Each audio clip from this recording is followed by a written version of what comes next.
നമസ്കാരം. നമുക്കൊന്നൊരു ചോദ്യം വരുന്നത് ഭാഗ്യദോഷം മാറാൻ എന്താണ് ചെയ്യേണ്ടതെന്നാണ്.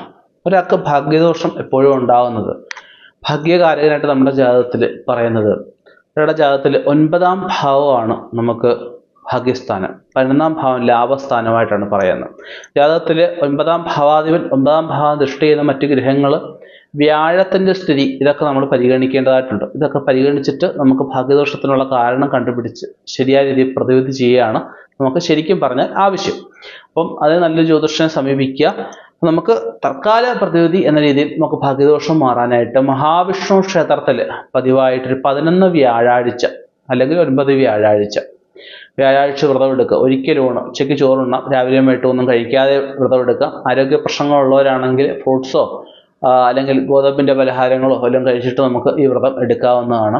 പുലർച്ചെ എണീറ്റ് സൂര്യനുദിക്കും മുമ്പ് എണീറ്റ് കുളിച്ച് ശുദ്ധമായ ക്ഷേത്രത്തിൽ പോയി തൊഴുത് ക്ഷേത്രത്തിൽ